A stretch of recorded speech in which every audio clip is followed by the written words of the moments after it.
2024 ഫെബ്രുവരിയിൽ നടന്ന LSS exam paper 2 EVS and maths പരിസര പഠനവും ഗണിതവും ഇതിൻ്റെ ക്വസ്റ്റ്യൻ ആൻസേഴ്സാണ് ഇന്നത്തെ വീഡിയോയിൽ ഉൾപ്പെടുത്തിയിരിക്കുന്നത്. ഇതിൻ്റെ തന്നെ ഈ എക്സാമിൻ്റെ തന്നെ പേപ്പർ 1 മലയാളം, ഇംഗ്ലീഷ്, GK ഇതിൻ്റെ ക്വസ്റ്റ്യൻ ആൻസേഴ്സ് കഴിഞ്ഞ വീഡിയോയിൽ അപ്ലോഡ് ചെയ്തിട്ടുണ്ട്. ലിങ്ക് ഡിസ്ക്രിപ്ഷൻ ബോക്സിൽ കൊടുക്കാം. കൂടാതെ ക്ലാസ് 4 LSS എന്ന പ്ലേലിസ്റ്റിൽ പോയി കാണാവുന്നതുമാണ്. പരിസര പഠനത്തിൽ വന്ന ഒന്നാമത്തെ ക്വസ്റ്റ്യൻ, 4ാം ക്ലാസ്സിലെ ഒരു കുട്ടി തൻ്റെ അച്ഛൻ നൽകിയ വടക്കു നോക്കി യന്ത്രവുമായി വീട്ടിൽ നിന്നും വായനശാലയിലേക്ക് പുറപ്പെട്ടു. വീട്ടിൽ നിന്നും 50 മീറ്റർ വടക്കോട്ട് സഞ്ചരിച്ച് ആശുപത്രിയുടെ മുന്നിലെത്തി. അവിടെ നിന്നും 100 മീറ്റർ കിഴക്കോട്ട് നടന്നപ്പോൾ പോസ്റ്റ് ഓഫീസിനടുത്തെത്തി. അവിടെ നിന്നും 50 മീറ്റർ തെക്കോട്ട് നടന്ന് വായനശാലയിലെത്തി. ഇനി നിങ്ങളിവിടെ താഴെ ക്വസ്റ്റ്യൻസ് കൊടുത്തിരിക്കുന്നുണ്ട്, അതിന് ആൻസർ കണ്ടെത്തുക. എന്താണ് ഫസ്റ്റിൽ പറഞ്ഞിരിക്കുന്നത്? തന്നിട്ടുള്ള സൂചനയും സൂചികയും ഉപയോഗപ്പെടുത്തി ആശുപത്രി, പോസ്റ്റ് ഓഫീസ്, വായനശാല എന്നിവ വരച്ച് കുട്ടി സഞ്ചരിച്ച വഴി രേഖപ്പെടുത്തുക. അപ്പോൾ ഇവിടെ കുറച്ച് ചിഹ്നങ്ങൾ, സൂചനയും സൂചനയൊക്കെ കൊടുത്തിട്ടുണ്ടല്ലേ ഇവിടെ. ഇനി എന്താണ് ചിഹ്നങ്ങളും ഇവിടെ കൊടുത്തിരിക്കുന്നുണ്ട്. വീടിൻ്റെ ചിഹ്നം ഇതാണ്, ആശുപത്രിക്ക് ഇങ്ങനെയാണ് വരക്കേണ്ടത്, പോസ്റ്റ് ഓഫീസ് ഇങ്ങനെയാണ്, വായനശാലയുടെ ചിഹ്നം ഇതാണ്. അപ്പോൾ നിങ്ങൾ എന്ത് ചെയ്യുക? ഇവിടെ എന്താണ് പറഞ്ഞിരിക്കുന്നത്? വീട്ടിൽ നിന്നും 50 മീറ്റർ വടക്കോട്ട് സഞ്ചരിച്ചു അല്ലേ? അപ്പം വീട് ഇവിടെയാണുള്ളത്. വീട്ടിൽ നിന്നും 50 മീറ്റർ വടക്കോട്ട്, വടക്ക് എങ്ങനെയാണ് ഇവിടെ എഴുതിയിട്ടുണ്ടല്ലേ, ദിശകൾ ഇവിടെ കൊടുത്തിരിക്കുന്നത്. വടക്ക് മുകളിലോട്ടാണ്. അപ്പോൾ വീട്ടിൽ നിന്നും 50 മീറ്റർ മുകളിലോട്ട് വടക്കോട്ട് സഞ്ചരിച്ചു അല്ലേ? എന്നിട്ട് എന്ത് ചെയ്തു?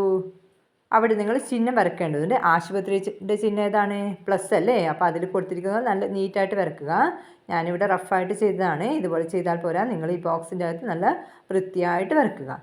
എന്നിട്ട് എന്ത് ചെയ്തു? ആശുപത്രിയിലെത്തിയിട്ട് അവിടെ നിന്ന് 100 മീറ്റർ കിഴക്കോട്ട് നടന്നു അല്ലേ? അപ്പോൾ കിഴക്കെങ്ങോട്ടാണ്? വലത്ത് ഭാഗത്തേക്ക് അല്ലേ? അപ്പോൾ 100 മീറ്റർ കിഴക്കോട്ടേക്ക് നടന്നു. എന്നിട്ട് എന്ത് ചെയ്തു? അവിടെ പോസ്റ്റ് ഓഫീസിൻ്റെ അടുത്തെത്തി അല്ലേ? പോസ്റ്റ് ഓഫീസിൻ്റെ ചിഹ്നം എന്താണ്? ഇതാണ്. ഇതുപോലെ വരച്ചു കൊടുക്കുക. പോസ്റ്റ് ഓഫീസിൻ്റെ ചിഹ്നം വരക്കുക. ഇവിടെ പോസ്റ്റ് ഓഫീസിലെത്തിക്കഴിഞ്ഞതിന് ശേഷം അവിടെ നിന്ന് എന്ത് ചെയ്തു? 50 മീറ്റർ തെക്കോട്ട് നടന്നു അല്ലേ? തെക്ക് താഴോട്ടേക്കാണ്. അപ്പോൾ 50 മീറ്റർ തെക്കോട്ട് നടന്ന് എവിടെ എത്തി? വായനശാലയുടെ അടുത്തെത്തി അല്ലേ? അപ്പോൾ വായനശാലയുടെ ചിഹ്നം ഒരു പുസ്തകത്തിൻ്റെ ചിഹ്നമാണ്. ഇവിടെ അത് വരച്ചു കൊടുക്കുക. ഇനി എന്താണ് നിങ്ങളോട് പറഞ്ഞിരിക്കുന്നത്? കുട്ടി സഞ്ചരിച്ച വഴി നിങ്ങൾ രേഖപ്പെടുത്തിയാൽ ഇതുപോലെ വരച്ചു വെക്കുക. ഇനി നെക്സ്റ്റ് ബി എന്താണ് നിങ്ങളോട് ചെയ്യാൻ പറഞ്ഞിരിക്കുന്നത്? വീടിൻ്റെ ഏത് ദിശയിലാണ് വായനശാല? അപ്പം വീട് ഇവിടെയാണ്, വായനശാല എവിടെയാണ് കിട്ടിയത്? നമ്മൾക്ക് ഇവിടെയല്ലേ കിട്ടിയത് വായനശാല? വായനശാല ഇവിടെയാണ് കിട്ടിയത് അല്ലേ? അപ്പം വീടിൻ്റെ ഏത് ദിശയിലാണ് വായനശാല ഉള്ളത്? നമ്മൾ വരച്ച ചിത്രം ഉണ്ടല്ലോ ഫസ്റ്റിൽ. അപ്പം വീടിൻ്റെ ഏത് ദിശയിലാണ് വായനശാല വരുന്നത്? ഇങ്ങോട്ട് ഏത് ദിശയാണ്? കിഴക്കല്ലേ? കിഴക്ക് ദിശയാണല്ലോ. അപ്പോൾ ഇവിടെ ഉത്തരം എന്ത് എഴുതുക?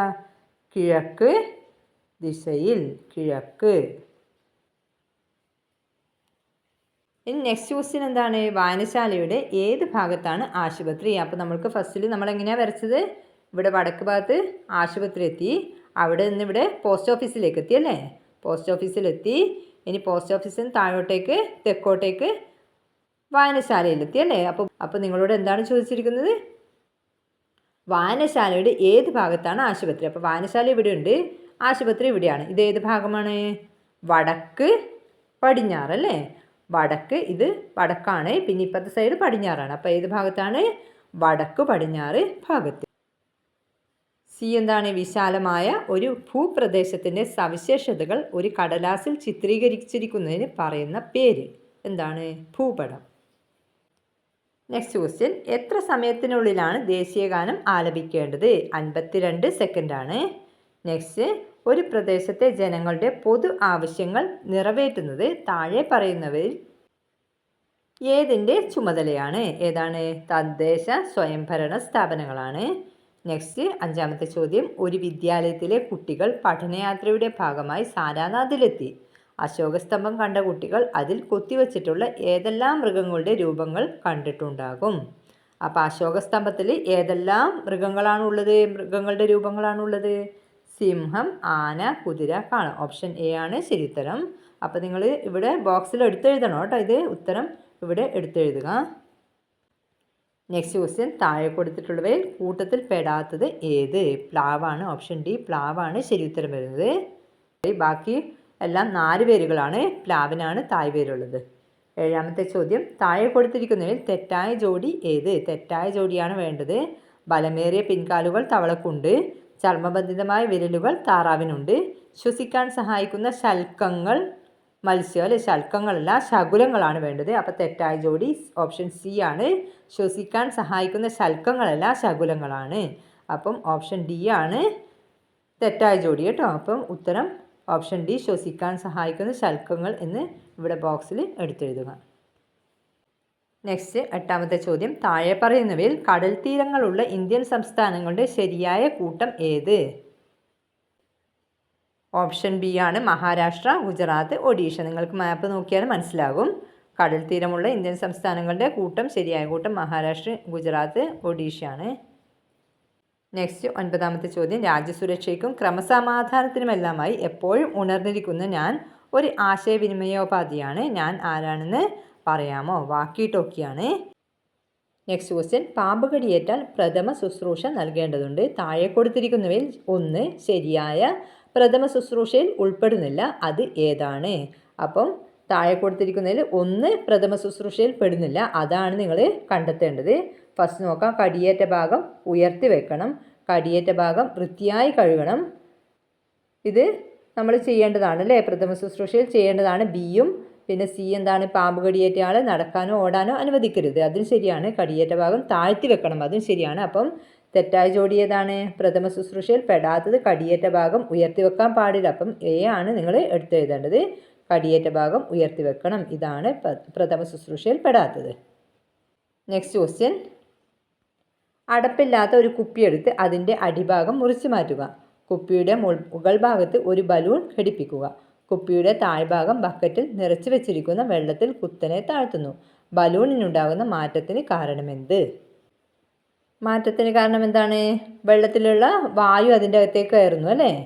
നെക്സ്റ്റ് ക്വസ്റ്റ്യൻ വിട്ടുപോയ ഭാഗം പൂരിപ്പിക്കുക. തുള്ളൽ എന്ന കലാരൂപത്തെക്കുറിച്ച് കേട്ടിട്ടില്ലേ? തുള്ളൽ 3 വിധമുണ്ട്. ഓട്ടൻ തുള്ളൽ, പറയൻ തുള്ളൽ, പിന്നെന്താണ്? ശീതങ്കൻ തുള്ളൽ. ഓക്കെ, ഇനി നമുക്ക് പാർട്ട് ബി ഗണിതം നോക്കാം. മാത്സ് 13ാമത്തെ ക്വസ്റ്റ്യൻ സ്കൂൾ വാർഷികാഘോഷത്തിന് സംഘനൃത്തം, ഒപ്പന, തിരുവാതിര എന്നീ ഇനങ്ങളിൽ ഓരോന്നിലും 28 പേർ വീതം പങ്കെടുക്കുന്നുണ്ട്. സംഘനൃത്തത്തിൽ പങ്കെടുക്കുന്ന ഒരു കുട്ടിക്ക് 350 രൂപ വീതവും ഒപ്പന, തിരുവാതിര എന്നിവയിൽ പങ്കെടുക്കുന്ന ഒരു കുട്ടിക്ക് 175 രൂപ വീതവും വേഷത്തിന് വാടകയായി കൊടുക്കണം. ഇനി നിങ്ങൾ എന്താണ് കാണേണ്ടത്? വേഷത്തിന് വാടകയായി ആകെ എത്ര രൂപ കൊടുക്കണം? 19,600 ഉത്തരം കിട്ടുന്നത്. എങ്ങനെ കിട്ടുന്നത് നോക്കാം. സംഘനൃത്തത്തിൽ പങ്കെടുക്കുന്ന ഒരു കുട്ടിക്ക് 350 രൂപയാണ് പറഞ്ഞത് അല്ലേ. മൊത്തം 28 കുട്ടികളുണ്ട്. അപ്പോൾ സംഘനൃത്തത്തിന് ഒരു കുട്ടിക്ക് 350 രൂപ വരും. പിന്നെന്താണ്? ഒപ്പന, തിരുവാതിര ഇവയ്ക്ക് 175 രൂപ വീതമാണ്. അപ്പോൾ രണ്ടെണ്ണത്തിന് 350 വരുന്നത് അല്ലേ. 175ഉം 175ഉം 350 ആണല്ലോ. അപ്പം 350 കൂട്ടിക്കഴിഞ്ഞാൽ എത്ര കിട്ടും? 0 0 ബാക്കി ഒന്നുണ്ട് അല്ലേ 10ൻ്റെ. അപ്പം 700 കിട്ടുന്നത്. ഈ 700ന് എന്ത് ചെയ്യുക? ആകെ വാടകയാണല്ലോ നമ്മൾക്ക് കാണേണ്ടത്. അപ്പം 700 ഗുണിക്കണം എത്രയാണ്? 28 കുട്ടികളുണ്ട് അല്ലേ. അപ്പം 28 ഗുണിക്കണം 700. എളുപ്പത്തിൽ ഗുണിക്കാൻ വേണ്ടിയിട്ട് നമ്മൾക്ക് 0 വലത്ത് ഭാഗത്ത് കൊടുത്തിട്ട് ചെയ്യാം. 2 0 താഴ്ത്തിയിടുക. പിന്നെ 8 ഗുണിക്കണം 7 എത്രയാണ്? 56. 6 എഴുതുക, 5 ബാക്കി. നെക്സ്റ്റ് 2 ഗുണിക്കണം 7 14. 14ഉം ഈ 5ഉം 19. 19,600 കിട്ടിയില്ലേ. അപ്പോൾ വേഷത്തിന് വാടകയായി ആകെ എത്ര രൂപ കൊടുക്കണം? 19,600 രൂപ. ഓക്കെ. നെക്സ്റ്റ് അടുത്ത ക്വസ്റ്റ്യൻ നാടകത്തിൽ പങ്കെടുത്ത 8 കുട്ടികൾക്കും കൂടി വേഷത്തിന് 864 രൂപ ചിലവായി. ഇത് 8 പേരും തുല്യമായി വീതിച്ചു കൊടുക്കാൻ തീരുമാനിച്ചു. അങ്ങനെയാണെങ്കിൽ ഒരു കുട്ടി എത്ര രൂപ കൊടുക്കണം? ഒരു കുട്ടി എത്ര രൂപ കൊടുക്കേണ്ടി വരും? 8 കുട്ടികൾക്കും കൂടിയിട്ട് 864 രൂപയാണല്ലേ. അപ്പം 8 കുട്ടികൾക്കും കൂടി 864 രൂപയാണെങ്കിൽ ഒരു കുട്ടിക്ക് എങ്ങനെ കാണാം? 864 ഹരിക്കണം 8 കണ്ടാൽ മതിയല്ലോ. 864 ഹരിക്കണം 8 എങ്ങനെ കാണാം? നമ്മൾക്ക് 864 8 കൊണ്ട് എങ്ങനെ ഹരിക്കാം? 864 ഹരിക്കണം 8. 8 ഒരു തവണ പോകും അല്ലേ? 8 താഴ്ത്തിയിടുക 0. പിന്നെ 6 വരുന്നത്. 6 8 പോകില്ല, അപ്പോൾ ഇവിടെ 0 ഇടുക. ഇനി 4 64 8 എത്ര തവണ പോകും? 8 തവണ പോകും. അപ്പം ഉത്തരം എത്രയാണ്? 108 ആൻസർ. ഒരു കുട്ടി എത്ര രൂപ കൊടുക്കണം? 108 രൂപ കൊടുക്കേണ്ടി വരും അല്ലേ? Next question. സമചതുരാകൃതിയായ ഒരു ടൈലിൻ്റെ ഒരു വശത്തിൻ്റെ നീളം 30 സെൻറ്റിമീറ്റർ ആണ്. ടൈലിൻ്റെ ചുറ്റളവ് എത്രയാണ്? സമചതുരാകൃതിയായ ഒരു ടൈൽ അല്ലേ? അപ്പോൾ ടൈൽ ഇങ്ങനെ ഉണ്ടാകും. ഈ ടൈലിൻ്റെ ഒരു വശത്തിൻ്റെ നീളം എത്രയാണ് പറഞ്ഞത്? 30 അല്ലേ? അപ്പം ഒരു വശത്തിൻ്റെ നീളം 30 ആണെങ്കിൽ എല്ലാ വശങ്ങളും 30 ആയിരിക്കും അല്ലേ? 4 വശങ്ങളുണ്ടല്ലോ സമചതുരത്തിന്. അപ്പം 4 30 കൂട്ടുക, അല്ലെങ്കിൽ 30 ഗുണിക്കണം 4 എത്രയായിരിക്കും? 120 ഉത്തരം. അപ്പം ടൈലിൻ്റെ ചുറ്റളവ് എത്രയാണ്? ഒരു സൈഡ് 30 സെൻറ്റിമീറ്റർ ആണല്ലോ പറഞ്ഞത്. അപ്പം ചുറ്റളവ് 4 സൈഡും കൂട്ടിയിട്ട് 4 ഗുണിക്കണം 30 120 സെൻറ്റിമീറ്റർ ആണ് ഉത്തരം കിട്ടുന്നത്. Next B.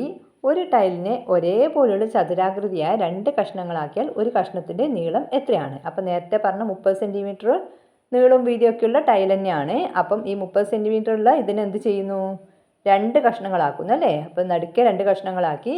അപ്പം ഒരു കഷ്ണത്തിൻ്റെ നീളം സാധാരണ നമ്മൾ കൂടുതൽ അളവ് വരുന്നതാണല്ലോ നീളമായിട്ട് പറയുക. അപ്പോൾ ഒരു ടൈലിൻ്റെ നീളം എത്ര തന്നെയായിരിക്കും വരിക? 30 സെൻറ്റിമീറ്റർ തന്നെയായിരിക്കും വരിക അല്ലേ?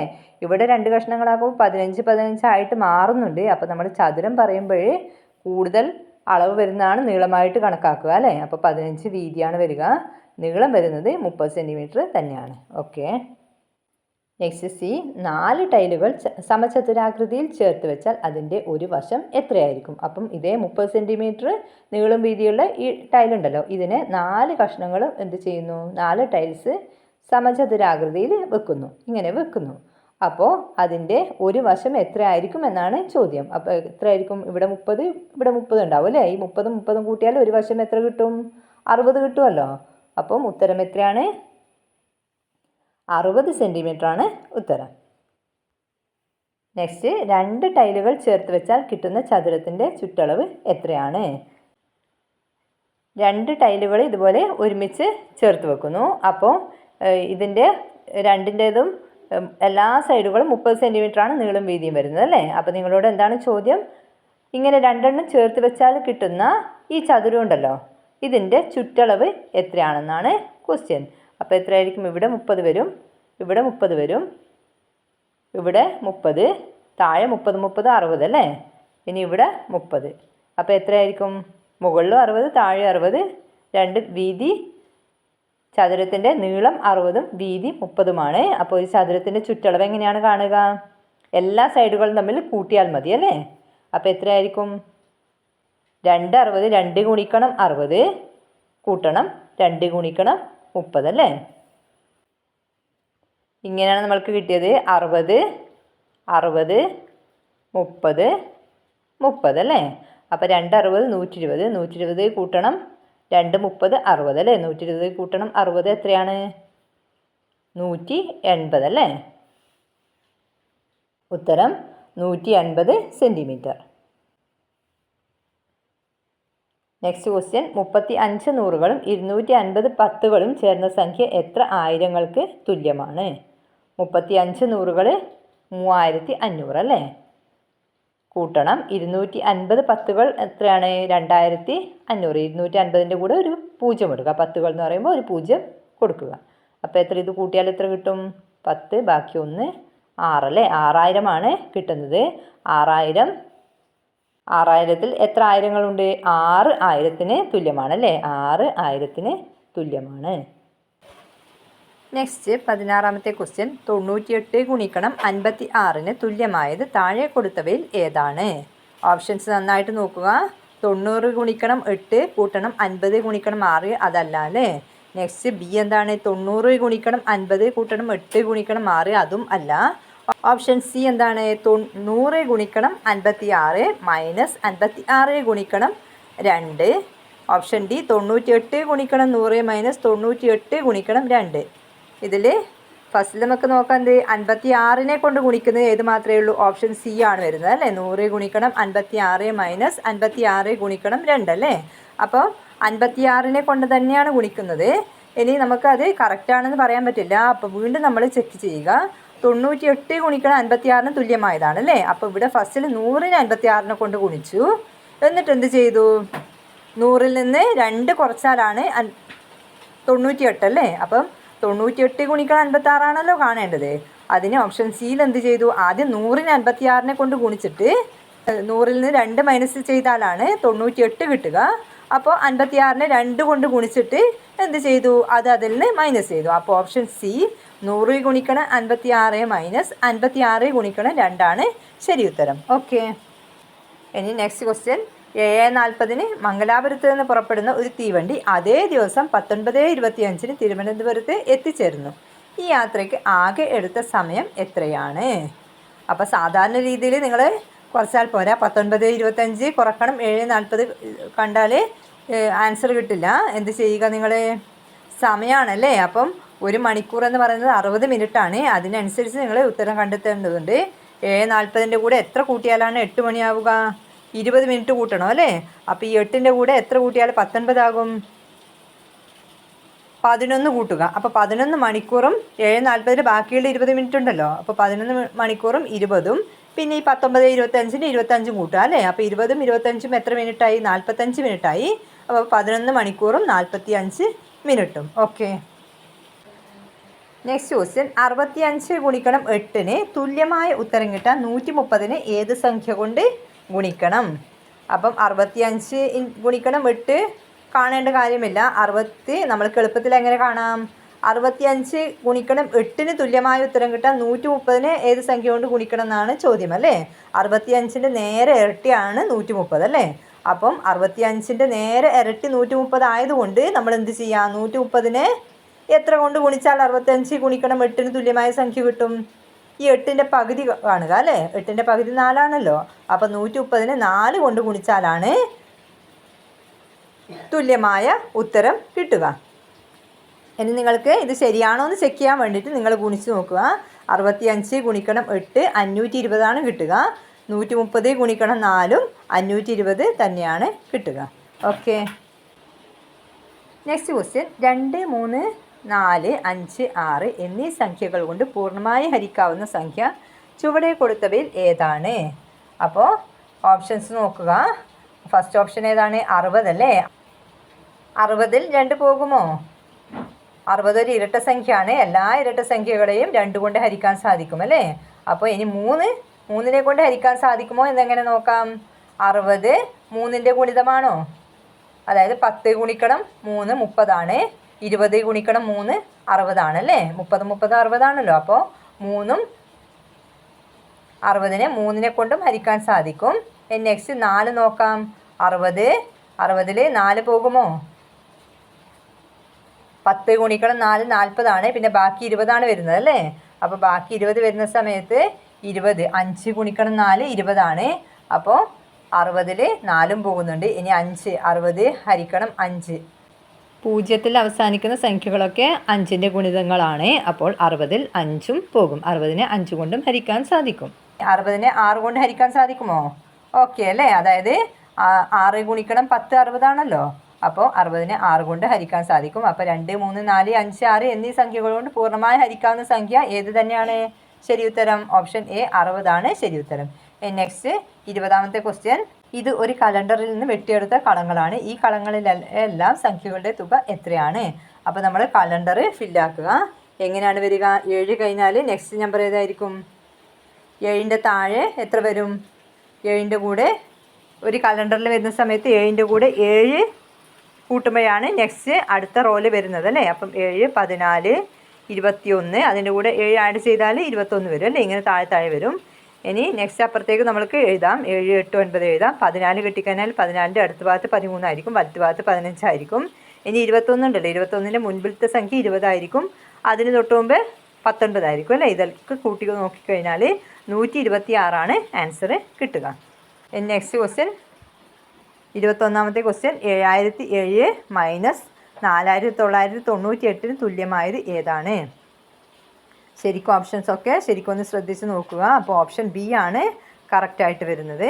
നെക്സ്റ്റ് ക്വസ്റ്റ്യൻ 22ാമത്തെ ക്വസ്റ്റ്യൻ. ഏറ്റവും ചെറിയ നാലക്ക സംഖ്യയും ഏറ്റവും വലിയ നാലക്ക സംഖ്യയും കൂട്ടിയതിൽ നിന്ന് ഏത് സംഖ്യ കുറച്ചാലാണ് 10,000 കിട്ടുക? അപ്പോൾ എന്താണ് പറഞ്ഞിരിക്കുന്നത്? ഏറ്റവും ചെറിയ നാലക്ക സംഖ്യയും ഏറ്റവും വലിയ നാലക്ക സംഖ്യയും കൂട്ടണം അല്ലേ? അപ്പോൾ ഏറ്റവും ചെറിയ നാലക്ക സംഖ്യ 1000 ആണ്. ഏറ്റവും വലിയ നാലക്ക സംഖ്യ ഏതാണ്? 99,999 ആണല്ലേ? ഇത് രണ്ടും തമ്മിൽ കൂട്ടിയാൽ എത്രയായിരിക്കും ഉത്തരം കിട്ടുക? 9 9 9 10 അല്ലേ? 10,999. ഇനി എന്താണ് പറഞ്ഞത്? കൂട്ടിയതിൽ നിന്ന് ഏത് സംഖ്യ കുറച്ചാലാണ് 10,000 കിട്ടുക? അപ്പോൾ ഇതിൽ നിന്ന് ഏത് കുറച്ചാലാണ് 10,000 കിട്ടുക? 999 കുറച്ചാലല്ലേ? അപ്പം ഉത്തരം എന്താണ്? 999. 999 കുറച്ചാൽ എത്ര കിട്ടും? 0 0 0 0 10,000 കിട്ടുന്നുണ്ടല്ലോ. Okay, answer 999. Next question. 8 litre വെളിച്ചെണ്ണ 250 മില്ലി ലിറ്റർ വീതം കുപ്പികളിൽ നിറയ്ക്കാൻ എത്ര കുപ്പികൾ വേണം? 8 ലിറ്റർ വെളിച്ചെണ്ണയാണ്, 250 മില്ലി ലിറ്റർ ആണ്.